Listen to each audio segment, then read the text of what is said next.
Hi, Heather. Hey, Thanks for coming in. no problem. So, Heather, what seems to be going on with you right now? I'm having some issues with nightmares occasionally about some things I went through as a kid. What kind of things? Sexual abuse. Okay. How old were you? First time 4, and then after that 10 through 17, off and on. Did you know the person who was abusing you? Yes, Okay. Was it a family member? yes, extended family. Okay. Was this person ever reported? Neither of them know. So it was two different people? Correct. Okay. So when you was 4, was it the inappropriate touching? What kind of abuse did you? At 4, it was inappropriate touching, and then that is what happened from 10 to 17 too. Sometimes it was forced oral, and once intercourse. Okay. So you say the nightmares. How are they presenting themselves? Basically like a flashback, like reliving, whichever occurrence it was. I mean, are you having the flashbacks of the 10 to 17, Yes. from the time you was 10 to 17? Have you seen this person again since they were an extended family member? Yes, I have. So what kind of feelings have you had about the person after you've been seeing them? It's an emotional overload. They have mental illness. I mean, they're not very stable. So on one hand, I feel bad, and I almost feel sympathetic for them, but at the same time, I hate them with a passion too. So, I mean, it's extremely overwhelming. I don't really know what I'm supposed to feel. Have you ever said anything to this person? No, I haven't. And what about your parents? No. Did you feel safe by telling your parents what was going on? No, when I told my mom, she didn't believe me. So we went through that whole deal. So then I've just been in denial about it ever since. And so Well, she doesn't know. She doesn't know? No. She doesn't know, or she hasn't accepted it? Probably somewhere in the middle. Okay, what about your dad? He has no idea. Okay, so from 10 to 17, you suffered this by yourself. Yes. Did they ever give you any counseling? Did anybody ever come up and help you? I went to counseling just a few sessions after the thing that happened when I was 4. And then I went to counseling when I was in high school for something completely different. When my parents found out I lost my virginity, they put me in counseling, and that ended up being like 2 sessions. But it didn't have anything to do with the sexual abuse. Okay. I'm sorry, but you say your parents put you in counseling and you lost your virginity. Yes. How old were you when you lost your virginity? 15. Willingly. Okay. So how's your relationship been with male persons? I don't date men, and I know that that's got a lot to do with it. On a friendship, I don't have a lot of male friends. Just one. I mean, he's in the pen long term right now, so I don't really. I mean, there's not any. It's non-existent. So you say the abuse is a reason that you don't have any male friends, no healthy male relationships? I feel like it is because I don't trust men. I don't. I don't respect them.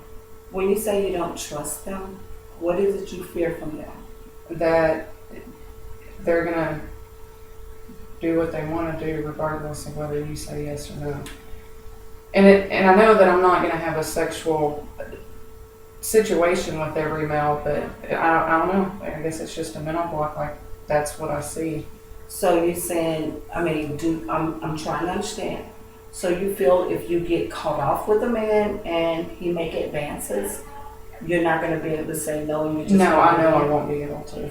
Because when I get into that mindset, I feel like if I say no and they want it, they're going to take it anyway. So it's easier just to go ahead and do it and get it over with. And this has hindered you in your development. Do you feel that it's hindered you in being a whole person? Do you think there's something Definitely. missing in your life? Yes, I do. Okay.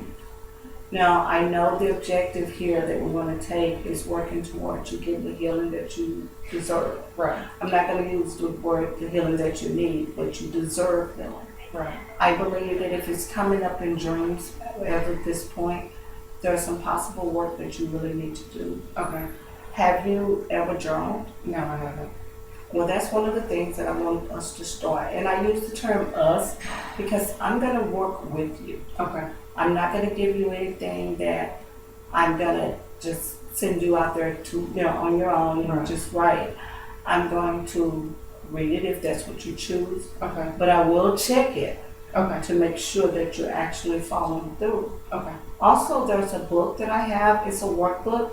It's called The Courage to Heal, and it's by Laura Davis. Okay. And so I want us to start working there. What is it that you would like to gain from therapy? I would like to be able to have a normal relationship with the male on a friend level and not have a set opinion of every male. Because I know not every man is going to be like the ones from my past. And I want to be able to know that when I look at one. Okay. I am really interested to ask, do you feel that there was anything that you did to bring on the abuse?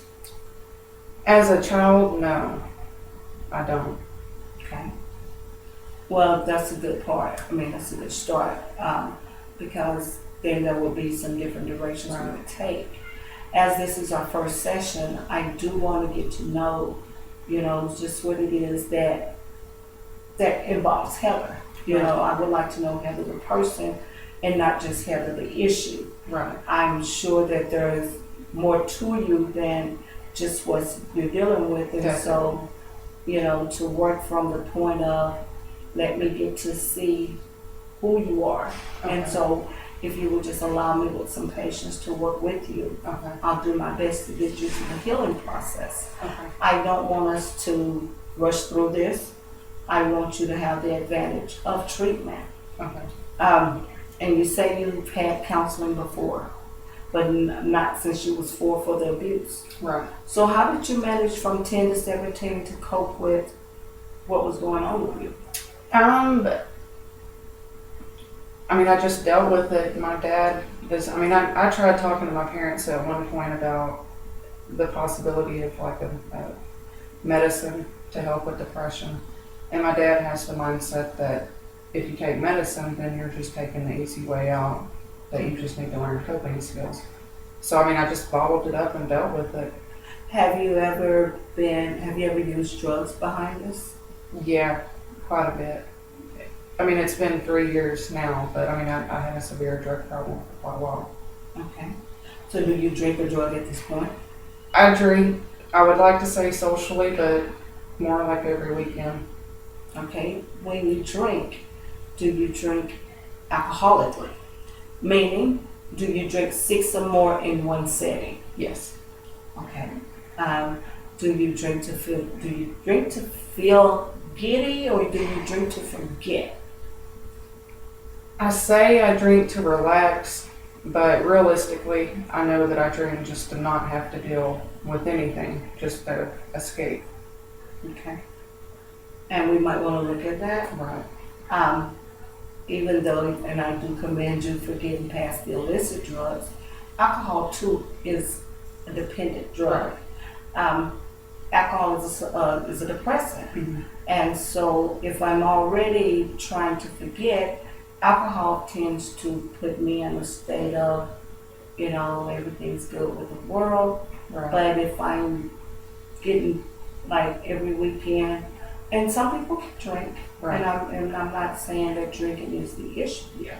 What I'm saying is I would like to just take a look at what's going on with you Okay. and what skills you're already using, whether they're healthy or not, Okay. to cope with the situation. Are you involved at all at this time? Do you have a relationship with someone? No. Okay, so do you have a support system of people that you're able to talk to about issues? No. Okay, just interested to know. So, There's people that I know that I could talk to if I chose to, but I choose not to. have you talked about this since childhood? No, I have not.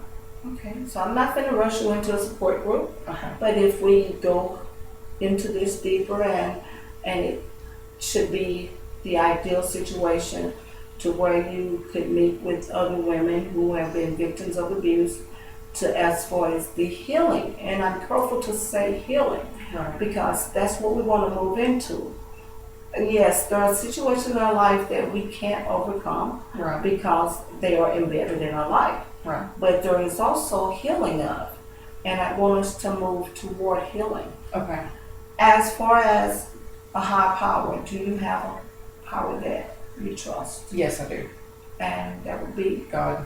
okay, I always try to let people know I am a Christian counselor, and so I don't want to be doing the God talk and you're uncomfortable. Right. No, I'm And I comfortable know with that my cards say it, but I like to, put that out there Okay. because there might be some scriptures of healing that I offer you that I don't want to use anything that you would be uncomfortable with Okay. as a suggestion.